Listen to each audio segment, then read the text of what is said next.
Excited. All right, we are recording. So, ladies and gentlemen, I am very excited because today's guest is Roland Tech. Roland Tech of Pink Plot Productions. Roland is someone who knew Lee, and of course, the series is called About Lee. So, without a lot of, you know, fanfare on my part, I'm going to allow Roland to introduce himself. What are you up to these days, Roland? Oh, what am I up to these days? Okay. I am continuing to write and work on film and theater projects.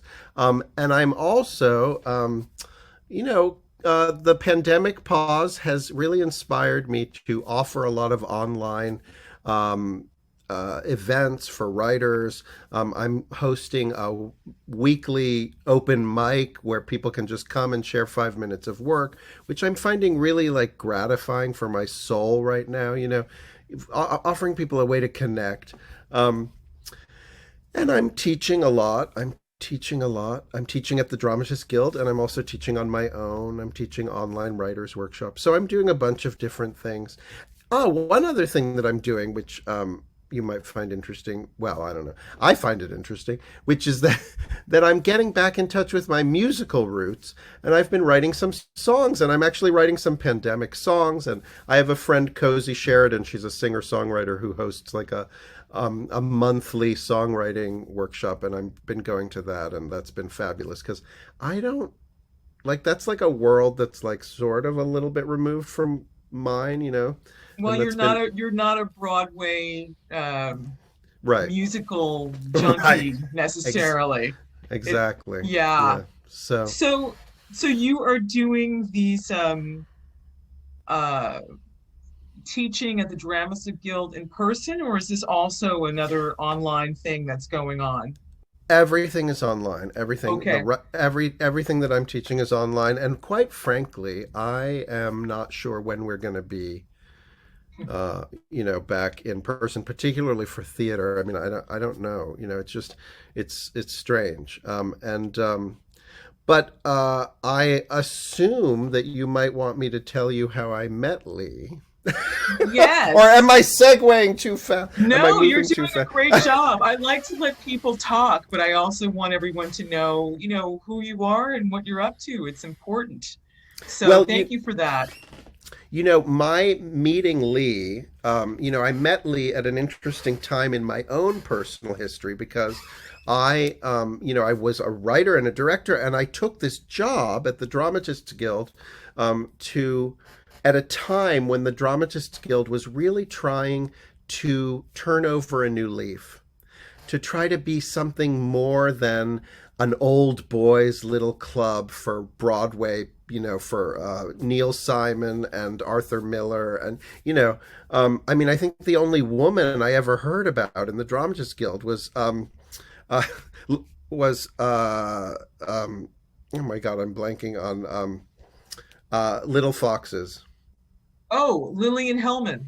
Lillian Hellman. Oh my God. See, senior moment. Okay, so Well, also just being isolated, when you don't have those conversations right, with people, that's how we remember things is by telling right, stories over and exactly, over and by again to each seeing. other. So anyway, so the Dramatist Guild was really an old boys club, and then Gary Garrison came in and tried to really revitalize it, and I was the director of membership at the guild. And one of the things the guild has done for a very long time are these things called director dramatist exchanges. Now, when I first moved to the city, I moved to the city when my first film came out in theaters, and I was there. I was a director, but I was also a writer. And I went to one of these director dramatist exchanges, and I remember it as being a very stodgy affair. The directors were on one side of the room, the writers were on one side of the room. Everybody stood up one at a time and had like 45 seconds to introduce themselves to the room. It was a lot of like, my credits are blah, blah, blah, blah. And the other thing that struck me was that there was something about the way the evening was set up. A director dramatist exchange, the purpose of it was for directors and writers to meet each other and potentially collaborate, right? But the way it was set up, it was so lopsided. The directors were treated like stars, and the writers were treated like poor people who were desperate to get anybody to read their script, which didn't really, it kind of rubbed me the wrong way. So when I Hmm. became the director of membership, I tried to change them, to make them more warm. And that was when Lee walked into my life. She walked into a director dramatist exchange, which I had specifically made a focus on solo performance. So it was writers who were going to perform their own work. And there were probably 20 writers and 20 directors, and we all sat in a big circle. And I decided I wanted the writers to feel good, pardon me. And so the writers, each writer had an opportunity to perform 5 minutes of work. Let me tell you, when Lee stood up, first of all, this elegant woman, this gorgeous, elegant woman who, when Lee walked into a room, it was like she kind of reminded me of my father a little bit in this respect. A physically very attractive person, but very intelligent, and you felt her eyes on you because you felt that she was perceiving all these little details in the room. And as a result of that, you were drawn to her. And so when she stood up, everybody was sitting in the circle. When it was her turn to stand up and do her 5 minutes, which she did from objects in the mirror appear closer than they Are closer than they are seem. closer than they seem, not appear. Oh my God, It's Roland. okay. It's okay. Yeah. Totally twisted. But anyway, when she stood up, it was like you could hear a pin drop. And I love the way, I remember the way that she was reading, but she sort of took her time. She wasn't in a rush. And she sort of took her time to make eye contact with people. I mean, she was very in command of the clock. Mm. Notice I paused there. Um, you know, Yes. Well, 5 minutes is a long time, mm, actually, and it's all in the way that you handle it, of yes, course. if you have 5 minutes and you're nervous about it and you rush, it feels longer. If you take your time and give it air, people lean forward, and Lee understood that. Anyway, I was so impressed with Lee. I had her come to meet me. No, actually, I think she maybe asked for them. I don't remember how we met, but I remember being excited when she was coming to my office to meet. And we just were talking and talking and talking. And it was like, I didn't really want the meeting to end. I mean, that's my memory of it, the first time I met her. Um, and she just impressed me. She was so smart, so sharp, and sensitive as an artist. So yeah, I felt lucky to be in her presence. That's very, very Mm. sweet. That's a wonderful memory. Do you remember what it was that you were talking about? I remember her talking. I mean, I think she was mostly talking about her hopes for the piece and Hmm. what she wanted to do with the piece. My memory is not so great, but I vaguely remember there was a potential something upstate. I don't know what happened. Yes. Can you help me fill that Yes, I in? can help you Okay. because on this YouTube channel where this video is appearing, Mm-hmm. the interview that precedes yours, so this is a nice timeline, is Okay. actually with Rachel Lampert, who was the artistic director of the Kitchen Theater Company in Ithaca, New York. And Okay. so she ended up getting Objects in the Mirror Closer Than They Seem, the script from a director named Daphne. Don't remember what Daphne's last name is.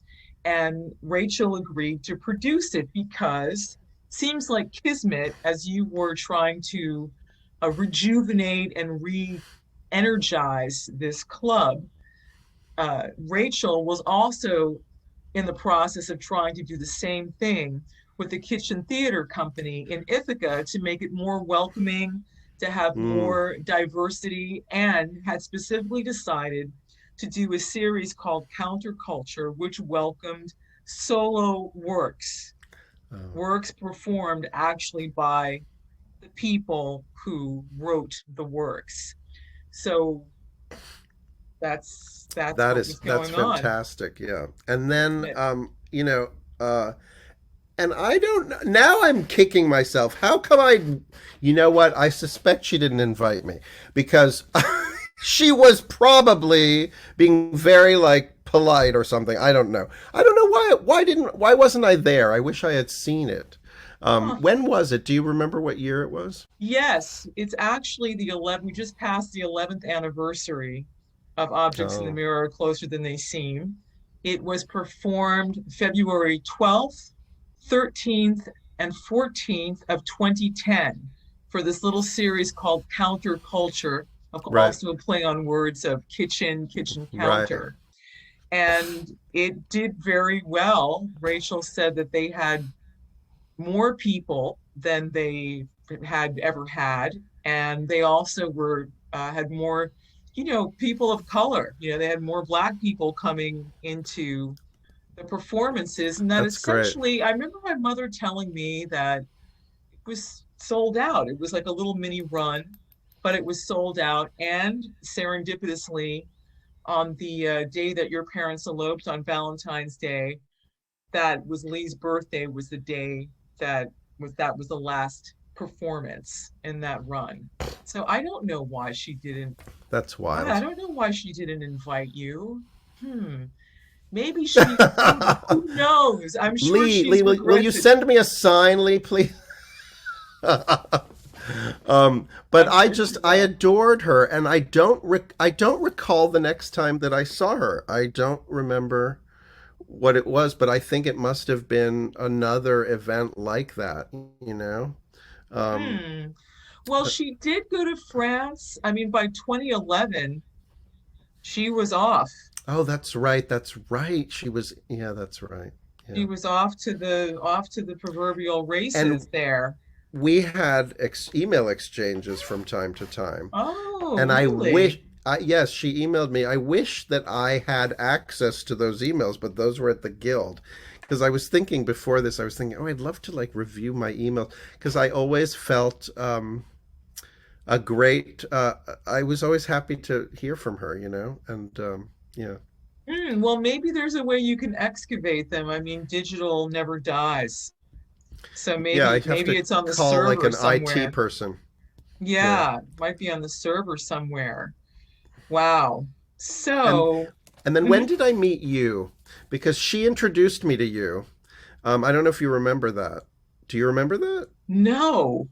But she talked about you all the time. She talked about you all the time. All right, so maybe I think that she introduced me to you, but maybe she just virtually introduced us.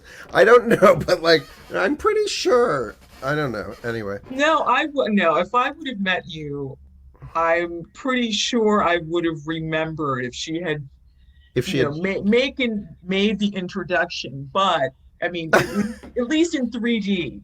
But she did talk about you a lot, and she was very excited about the Dramatists Guild. And I mean, I remember when she was going to, as Rachel called it, speed dating for playwrights, with right, directors, the idea to match you up. And she's like, she had her, manuscript tucked in her arm. She's like, oh, I'm going to the Dramatists Guild. And there's, there's this event, and I'm going to find a director for my play. And I was like, okay, okay. So this period of time for her, but first with you, uh, opening this doorway, opening this portal, and then it, culminating in being produced and ultimately directed by Rachel up in Ithaca, was just such a happy, joyful period for her because she was actually meeting people that recognized her, as an artist, that recognized her as a human being, that understood what her artistic stature actually was and her talent, and like you say, her her perceptions, that you could perceive that she was perceptive, all those different Oh things. yeah. She was And so thrilled. the thing is, for a woman who is beautiful and and known as an actress to be it's then, unfortunately, because of the sexism in our society, to be taken seriously as a writer is like, another thing. And what I loved about Lee was that she didn't have I felt that she knew her worth as a writer too. She wasn't in doubt about that. And so I think she commanded a kind of confidence which you could feel. And so, I mean, I think that's a big important part of Yes, making it in this business. It's like, it can be so yes, cruel. yes, Um certainly. Yeah. So, I mean, she had been through, well, first of all, you've read the play? You've read the play? yeah, yeah. Okay. Okay. I'm just recalibrating. First of all, she had been writing that play for 10 years, at least 10 years. Oh, And it had different, um, there had been different attempts to get it out to the world. And the first time she had performed it was actually in Coral Gables, Florida. oh, And there was a little write up about it there. But she just, I remember the conversation with her about it, and she basically told me that the house that it was being performed in, they didn't really get it. In other words, they really didn't have, the insight or the energy, to be able to push it through the way it really, really needed to be pushed through. And I remember she was definitely, disappointed. kind of disappointed and sort of down the dumps about that. Although she did manage to get a write up in the Miami Herald. So that was one aspect of That's it. great. Then Yeah. instead of giving up, she went to Yeah. France. This is before she started the Playwrights In Oh, okay. project, before. Oh, And okay. she spent time writing it there and then having it translated into French. So on this channel, there's also an interview with Sophie Delvalle, a young French producer, Oh, of cinema, who shared her memories of Lee in this period in Paris working on this play. And so I also have, a copy of it translated into French. Now, if that weren't enough, then she wow. came back, somehow got connected with you, and then got connected with Rachel, and then finally was able to have this play received. Okay. Okay. So my memory must be terrible. I mean, because I thought the Playwrights In project was after I met her. It was. Oh, okay. Okay. It was. Well, my mother spent a lot of time in France because Oh, she all the felt, time, back and forth. Okay. Okay. yeah, I mean, that Okay. started around, I want to say 1999. It might have even been sooner than that, but she just got to a point that after slogging it out in Los Angeles, She was ready for something yes, completely different, ready for a cultured place. she wanted to Yeah. be in a place that actually respected artists. She wanted Right. to be in a place where artists were actually seen as important to society. She had put in her time in LA, and she had written screenplays and essays. I mean, she had worked herself for, I want to say, 10 years. I mean, another 10 years to create a Mm, body of work to be taken seriously.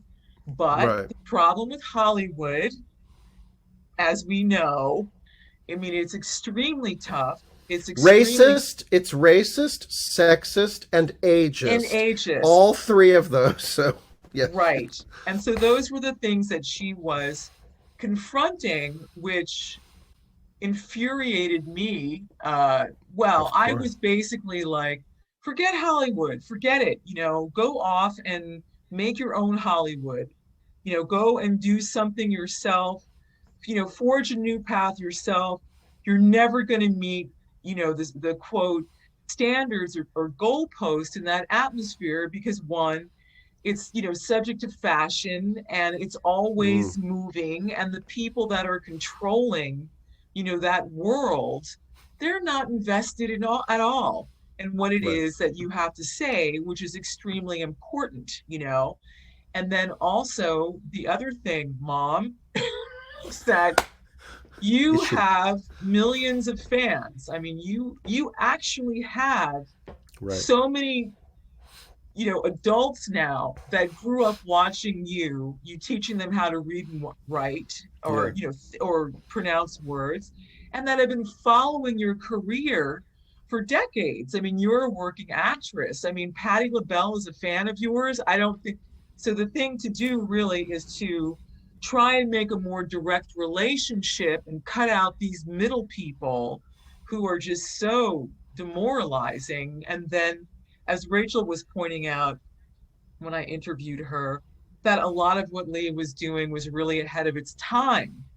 Now people are talking about, like she was saying, woke culture and Right, right. all these Yeah, different things, yeah. but Lee was doing that 10 years ago, and I would dare to say even before that, when there wasn't the generational groundswell, that there Mm-hmm. is now, which, Right. if she were, I think, alive now and around, I mean, she'd probably be invited all over the place to talk about and this type of thing. Mm-hmm. Mm-hmm. So, Yeah, yeah. Ugh, yeah. yeah. I, um,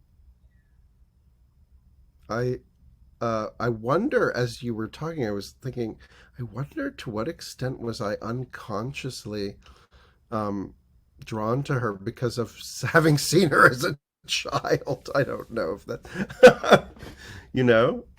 Um, It's a familiar, friendly, warm, yeah, yeah, tender, kind face. Who doesn't yeah. need that? I But mean, I also connected with her on another level, which is that the Playwrights In project really, it really like touched me, because I'm all about like making space for artists, and that was what she wanted to do too. Like, and that's sort of what I'm attracted to, and I think with Lee, I felt that too. Is that it's not just like me, me, me, me, me. You know what I mean? It's like, let's make a community, let's make a circle, let's make a space for things to happen. You know, and that impressed me because it's not every day that you meet an artist who has a lot of talent and also wants to like open their arms and make things happen for other people. Yeah. So. yeah, I was telling Rachel that after this whole process of trying to get objects nearer, closer than they seem to a receptive audience. But of course, in order to do that, you have to have a receptive producer and you have to have a receptive director, right? Stars need to align.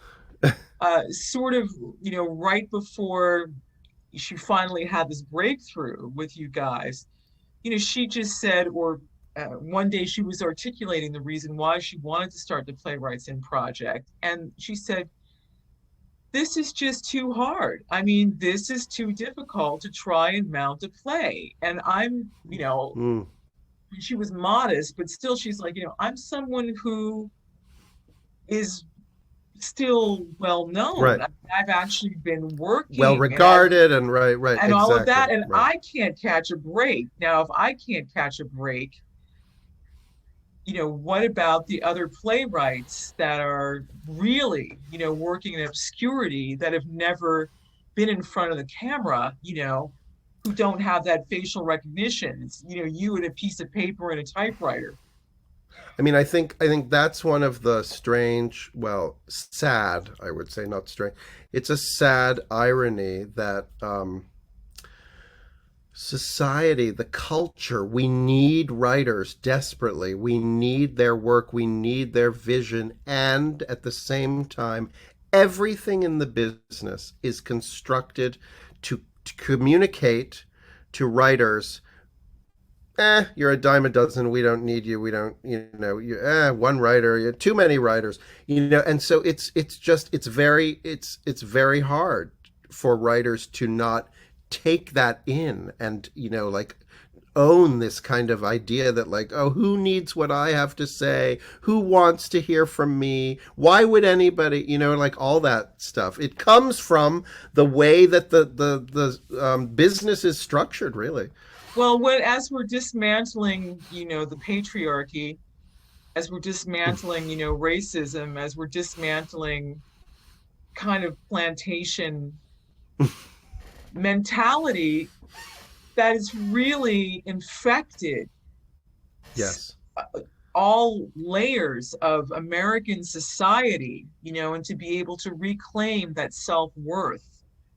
Yeah. For me, that's part of it, and it really is a generational thing, and it's also delving more into history, really what happened and bringing things to light that previously were in the dark, unfortunately, due to some unspeakable and horrible tragic circumstances, again and again. I mean, George Floyd is a watershed moment. Of course, there were many before him, We were, hims and hers yeah. before him, but I just think that, now it's just kind of gotten to a point where there's a generation that's just saying, no, no more, I no more. I think the other night we did a screening of my film We Pedal Uphill, and there's a segment in it that basically, the subject of it is a a, black woman singer who is being told by these people in a recording studio, can you just maybe give it more soul? And it's like there's all this weird talk about like, and they're afraid, and then finally they're like, can you just sound more black? And it's this weird thing, and Merle, the singer actress who played the part, she said in the discussion at the end, she said, now talking about these issues, they have such a different, like they resonate in such a more clear way than like 11 years ago when we made the film. And I Interesting. think that one of the reasons George Floyd was so horrible, I mean, to be able to see, to 8 minutes is such a long time. It's just insane. But the other thing is, I think the pandemic also played a role, because I think what is happening is that the pandemic, through the isolation, there's a rawness, and maybe the rawness is opening some people up in an emotional way to things that they could only have in their head before. And you can think you oppose racism and everything in your head, but until you feel it, it's not, they're different, right? Like, I don't know, I feel like that's something, because my friends in Germany, we talk about this all the time. There's something strange about this country, and I know I'm going off on a tangent, but No, there is something strange about this strange country. about You're not this going off on a country tangent. that doesn't want to acknowledge its horrible history of murder and crime and abuse, and the fact that as James Baldwin pointed out, that the economic structure was built on a foundation of oppression. I mean, it's like we wouldn't be the richest country in the world if it were not for that. So like we have to deal with it, and dealing with it means feeling pain. Dealing with it means actually feeling it, not just saying like, oh, it was bad. Like, I don't know, but I think the pandemic has cracked something open, or I hope. Maybe I'm too optimistic, but I hope. Well, I think it has for many, because it's sort of like, okay, a friend of mine, Jennifer, said, it's like Earth said, go sit in a corner, and I want you to think about what you've done. Yeah. So it's like collectively, a billions and billions of people, to one degree or another, have to just kind of really reflect on what has brought us to this point, and is there a way out? And if there's a way out, what is the way out? But to what you were saying, and not going off in a tangent, of course, Lee's other motivation to create the Playwrights In Project was to give playwrights of color, and in particular women, even though Right. Youssef was the first guy to do Yeah. it, was for people of color to be able to tell their own stories and to cover different topics instead of the same old Right. topics again and again and again. It's like, how many times The ghetto topics. The the ghetto ghetto topics. topics, the slavery topics, the Right. drug addict topics, the Right. prostitute topics, the Well, okay, I know that as a gay man, it's the same thing for gay writers, right? I mean, right, it's not the same, but it's a box that people want to put you in. It's like you only write about that or whatever. right. Yeah. The human experience, regardless of the vehicle that you're driving, is a nuanced one, and there's many dimensions to it. But unless that conversation is allowed to happen, then you do come away with a very caricature. You come away with stereotypes. So, Right. for me, for example, I'll share this.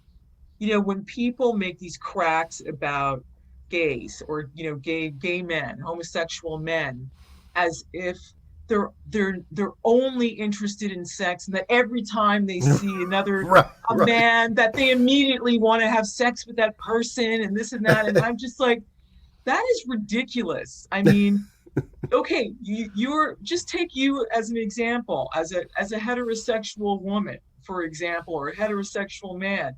Just because you see someone of the opposite sex, it doesn't necessarily mean that, yes, you're immediately lusting after that person and you immediately want to fornicate with them. I mean, you may be in a committed relationship and be totally satisfied. Hey, they may not be your cup of tea.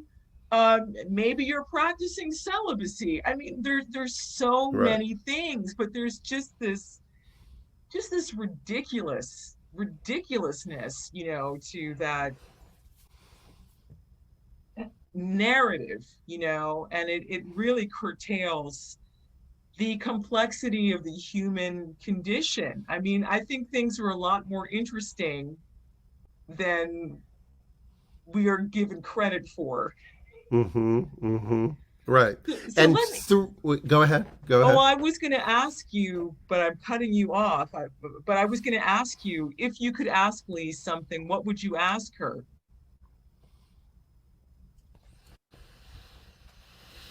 Wow. Hmm.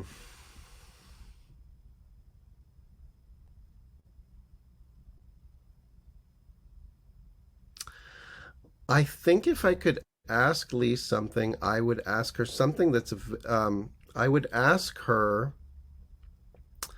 how she felt her uh, experience as an actress um, influenced her writing, because I feel that it did. And I feel honestly, between you and me and everybody else on YouTube, I guess, between, I think always, if we're honest, I think the experience of the actor makes the writing so much richer. Um, and I think I would, I wish that she were here now, um, so that we could talk about. I mean, I would probably also ask her about what you and I were just talking about, which is how do we begin to. I was going to say, it's funny, I was going to say, how do we begin to heal? But that's not what I really mean. How do we begin to break so that we can then subsequently heal? Because I don't think the breaking is complete. I think that there's more that has to be kind of ripped open, you know? We're in a process. It's beginning. It's like I'm starting to unzip, but it's not, you know, there's more. So I think you know, if she were here today, um I would be engaging with her about that and about about her hope, where she found the hope for the country to heal and to move to sort of transmogrify into. I love. I have to say, and I'm sorry to bring politics into it, but I have to say, ever since Anita Hill, I hated Joe Biden. I mean, I don't think I have to explain myself further than that. I just think he really, you know, it was terrible. And yet, I have to say, this odd thing is happening where it seems like he is somehow the perfect person for this moment that we're in. Like, it's like he's like this kind of uncle that's sort of saying, "Okay, country, let's explore. It'll be okay. Take a baby step. You know, it'll be okay. I'm here." It's like we can like, and I'm hopeful that maybe something positive can come out of it. I don't know. I may be too. I don't know what you think, um, but Oh, I think so many things, but um, I don't think that this isn't really the forum to talk about it. right, right, I mean, we're definitely going through a transformation. I mean, the whole world is going through a transformation for sure, because it's not just one thing, it's multiple everything. things. It's the environment, it's the our history, it's the race thing, it's the disease, it's the pandemic, it's the ecology, it's the economy. It's as if everything And don't is you think? I think it's also borders. This bizarre idea that like you're limited to this place on the planet, and then you people have to be in this place, and God forbid we cross. And you know, I mean, uh, we're meant to move. You know, we're meant to move in order to breathe free. And you know, back what you were saying before about the pandemic, I don't. I didn't feel it like the earth was saying, "Oh, go into a corner." I felt like it was the earth was sneezing. It was like the earth was going, "Achoo!" Like to kind of like, you know, reset a little bit. But I don't know. yeah, well, it's I mean, if I can say anything at all, I would say that I'm actually surprised that this didn't happen before, because I think collectively um, When you say we this, you mean the behaved pandemic? badly. Just the pandemic, I mean, just this level of disease, because really, uh, you know, when you work in the food industry, or if you have any idea of hygiene or know anything about healing, or you know, just the reckless and sloppy and crazy way that things have been dealt with or not dealt with, and you know, Yeah. the abuse to the animal kingdom, and you know, as if we, you know, as human organisms are somehow separate from everything else, you know, and the earth is just a place that we visit to exploit and then to throw our trash, you know, Right. and then and to Right. dump bodies. And I'm not saying, I mean, I'm obviously talking about the West, and I'm specifically talking about at least the people running the show, you know, Right. in the Right. United States, and things that they're allowed to get away with. Yeah, it was going to catch up to everybody sooner or later, you know, and now here it is. And so it's like a ground zero, you know, of having to try and remember what's actually important, to really get down to really what makes you get up every day, and just a period of I hope profound self-reflection. And then, you know, if you happen to be at home, you know, with another human, there's really no escaping exploring that relationship, you know, the good, the bad, and the ugly, and having to decide how you are going to navigate that and how you're going to deal with it. So I feel that there is a need to dial back on selfishness and personal self-indulgence and really examine the effects that speech and actions have on the other person or your cat or your dog or your parakeet or the tree that's outside have on that. And I don't think that Americans have had this opportunity to reflect this up close and personal because we've always been, or I should say, in the past 50, 60, 70 years, have been drawn away a little Yes. more and a little bit more and a little more and a little more by the process of entertainment and distraction.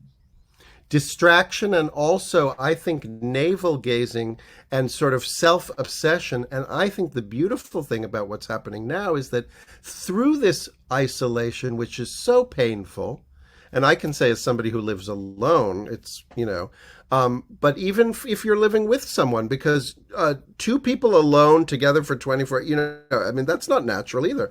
So the thing is, what it is doing is it is reminding us of our core biology. We are meant to connect Here's with that as other well. people, Yes. right? And actually that through and actually this comes back full circle to what I said about Lee when she was reading in that room.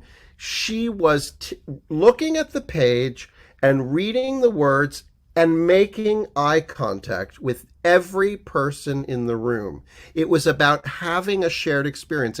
She didn't come into the room like, this is my text that I am going to project into the room. No, it was, I am going to have an experience and I'm going to meet your eye and invite you into the experience. That's what we crave as human beings. That's why we go to the theater. We want to understand what it means to be alive, right? I mean, that's why we go, I think. So, Absolutely. Yeah, absolutely. Well, it's been wonderful chatting with you, Roland. thank you. Thank you. I'm It was glad fun. that we've solved so many problems. You can edit it out or something. You edit out the No, not parts at that. all. No, I say that with great affection. No, it's um, one but of the joys of life.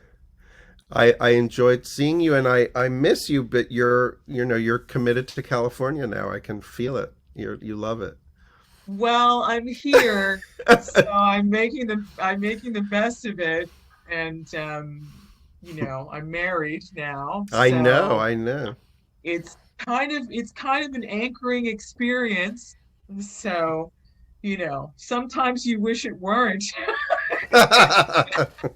but it is. So it's a really, I mean, I was maybe speaking for a lot of people, but speaking personally, again, it's something that you live with day in and day out, and so much of what happens really is dependent on what you say, how you say it, when you say it, the intention in which you say it with. Are you saying it lovingly or are you having a hissy fit about something? It's like how, Hmm. and I just feel that, people say, America is a place of great opportunity, and it certainly is.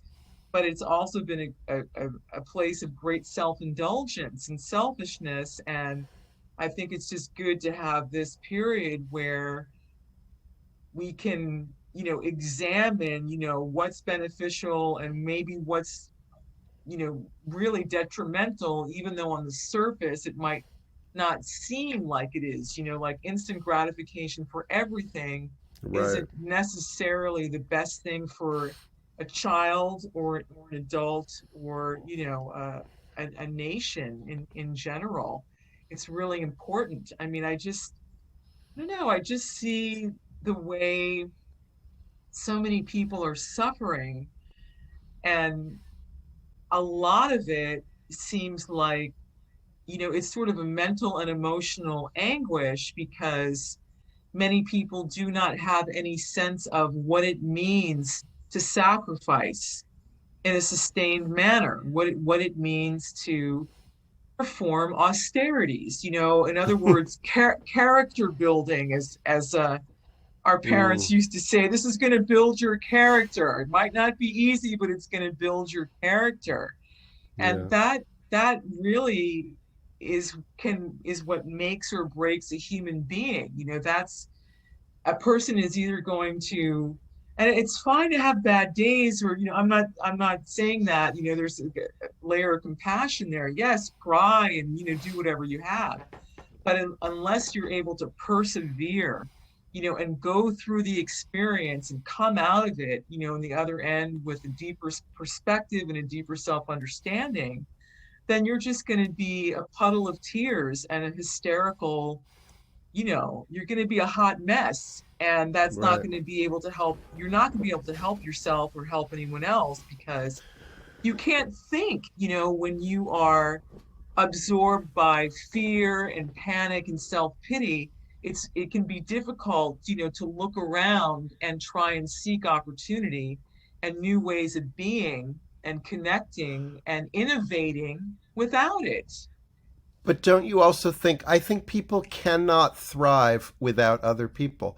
You can't do it alone. You need other human beings in order to thrive.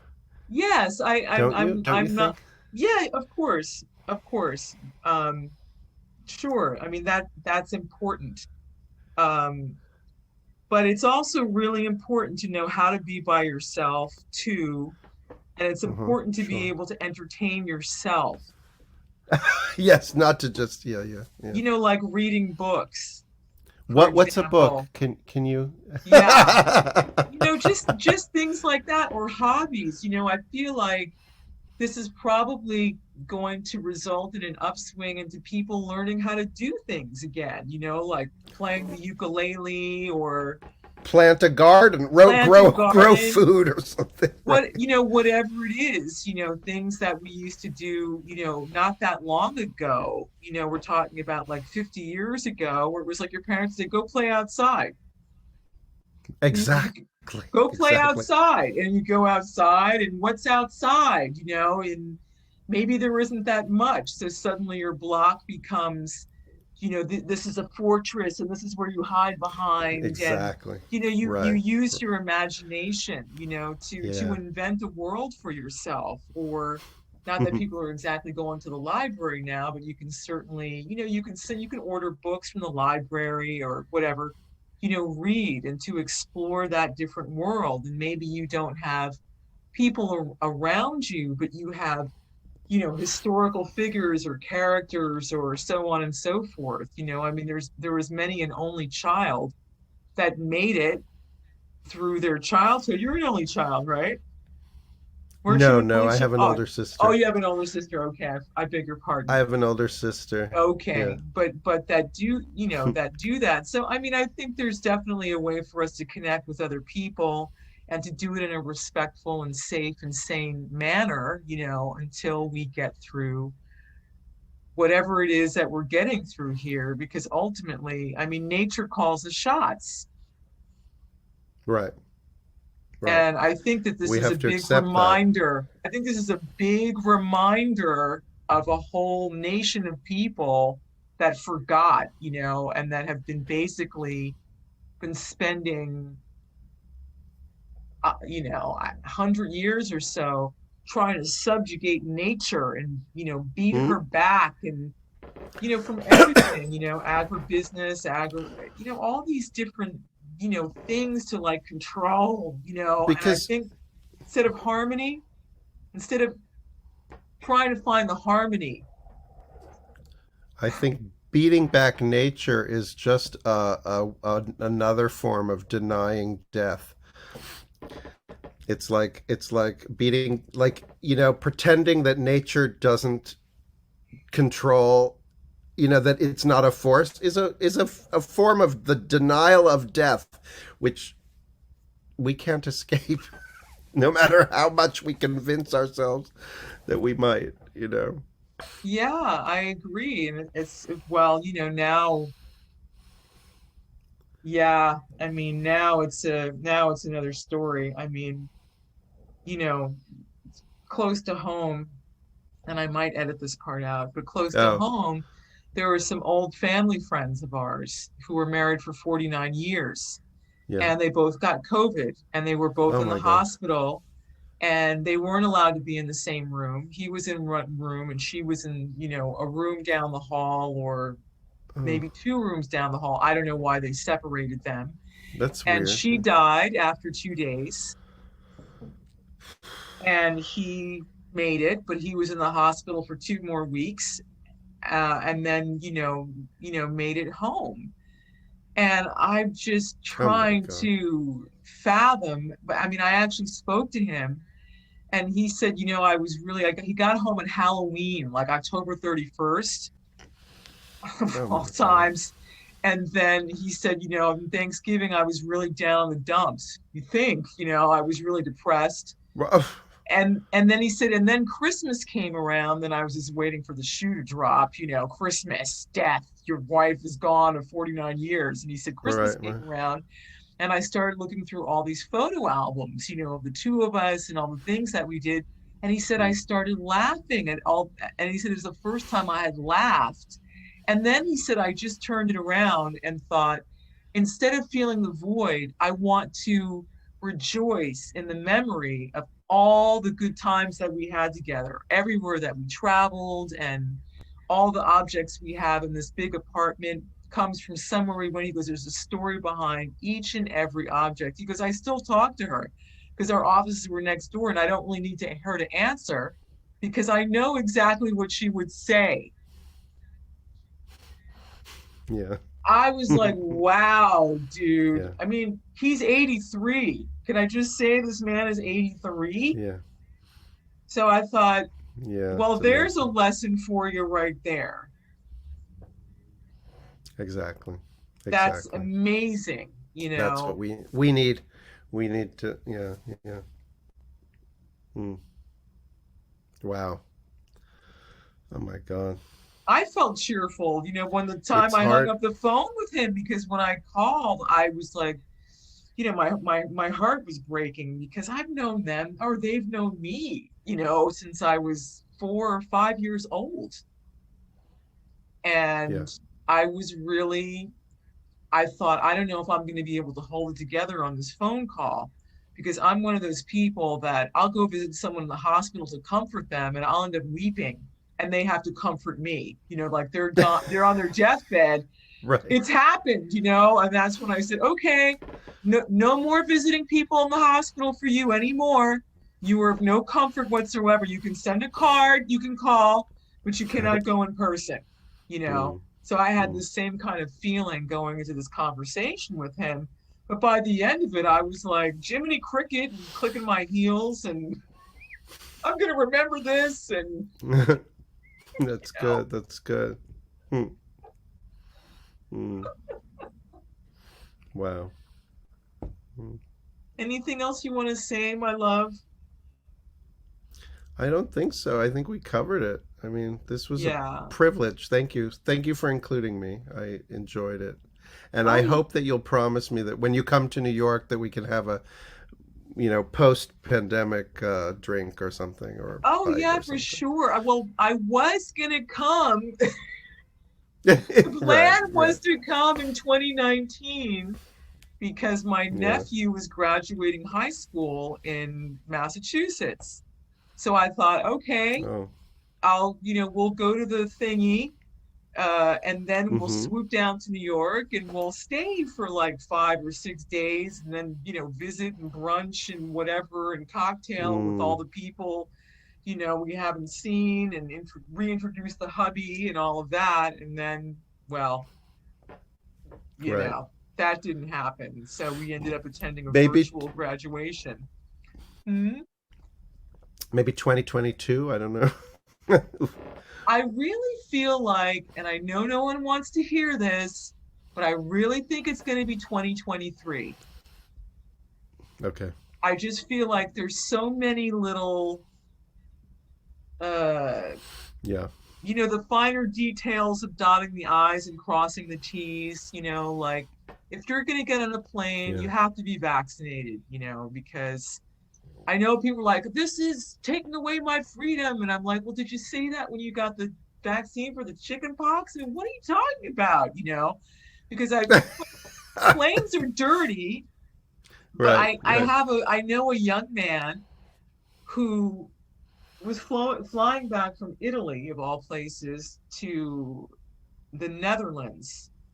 And he got a letter from the airline saying, self quarantine for 2 weeks, because guess what? Person sitting right next to you on the plane Oh tested my God. positive for COVID-19. Oh my God. And he's a young man, so he is COVID-19 seems to love young men, and take him Mm-hmm. out. He Right. was having problems breathing. Oh my God. He had to get an oxygen tank. He's like, I feel terrible. I can barely breathe. And what should I Oh do? my God. I know. I was like, yo, drink a lot of hot fluids, drink a lot of tea. He's like, what kind of tea? I said, it doesn't matter. I said, just drink stuff to get the mucus Uh-huh. out of your respiratory system. Well, I don't really have much mucus. I'm like, do you not? I was like, don't argue with me. Why did you ask me? I said, It's so great. And they ask you and then they say why. why? What the hell? What That's the hell? fantastic. I know, What but did you I'm like, want? Do you want an argument or do you want my opinion? well, it's not even my opinion. I mean, I'm getting the information from a nurse. Your knowledge, right? The mucus Right. is so microscopic. I Ugh, mean, you remember we're dealing with a virus. We're dealing with something we right. cannot see with the naked eye. It doesn't need a whole snot rag of Right. mucus. It just needs Right. a little to stick to your lungs and to proliferate. That's all it needs. So if thank goodness he Yeah. listened, but I mean, it's So, unbelievable. But just this whole denial, like you say, of death, and it can't well, happen to me. the whole thing that they were doing, like around Christmas, where it was like, well, we understand it's Christmas, but if you, it probably wouldn't be a good idea to get on a plane. No, you should just say, don't get on a plane, period. You know what I mean? Like, but it was so weird and so sort of wishy washy. And so, like, all these people are like, I can't miss Christmas. It's like, you can't miss Christmas? You'll kill your parents to not miss Christmas? Like, I don't know. Anyway, we're off on another tangent, We're but off on another tangent. it's a pleasure to see you. It's It's so really, nice to really see you lovely to see you. too. Yeah, so you're Thank you. still on Thank 12, you're you. still on 12th Street? You're still in the same I'm on apartment? 12th Street. I am in the same apartment. Yes. Yes. Okay. Yes. Well, I look forward to Yes. running down that street and knocking on your door or ringing your bell. I would love that. It'll I would love happen. that. Just a little bit more And I want patience. to meet your husband. So. And he wants to meet you. And he wants to meet you. I'm sure he doesn't want to meet me, but Oh, that's that's not very sweet of you to true. say. I mean, he's a really cool character. He's a really cool character in this way, is that he has a lot of respect and love, for the arts and theater. He Hmm. was, how shall I say, kind of taken under the wing of Will Geer, uh, who of course Oh, played really? Pop on the Hmm. Waltons. But at any rate, Yeah. because this isn't far away from LA, a lot of Hollywood people would Hmm. come down to this area, like Lucille Ball and Desi Arnaz had a house here. I mean, there's so many Yeah. people. Cloris Leachman actually lived here in Encinitas. Alan Arkin is here. All these Uh, people. we knew Cloris Leachman was a friend of the family. She came to Passover Seder at our house. Wow. She just Well, died. Yeah. yeah, and Yeah. she died here. I didn't even realize she lived in Encinitas, Oh, where I live. yeah. But Mm. because of that, and his whole relationship with Will, he helped him build the early seating for the Theatricum Botanicum in Topanga Canyon, because Hmm. Will Geer, after he was blacklisted and labeled a Oh, communist in the wow. Yeah. 50s and was blacklisted from Hollywood and couldn't work, Hmm. he and his wife said, all right. So they went and opened a theater Hmm. in Hmm. Topanga Canyon and a Right. garden, because he loved gardening and he loved Shakespeare and all of that. And so they fed starving artists and actors, and they put on plays, and they trained Hmm. people. and they just created this whole little world of Mm, their own. And because, as far as I know, he didn't really work again until the Waltons. And that was after years and right. years and years of being Yeah. blackballed. I mean, there's a clip of him on stage with Arlo Guthrie, Joan Baez, and some other characters. I think in the '60s, for some rally or something or other. Uh, but other than that, there were so many things that he didn't do. And so, at any Right. rate, to make a long story longer, I think he really was kind of like a father figure for Dave, and he used to hire Dave to like take care of his garden and plants in Oh, Solana Beach, which is the next little town, the next little enclave next to ours. And okay. Dave used to hitchhike to LA to go visit him. And then I think sometimes Will would drop him off to go surfing in Malibu because at Wow. the bottom of the hill is Malibu. So when you're driving through when you're driving through this canyon, I mean, it's still got that old LA vibe. So if Hmm. you watch that movie,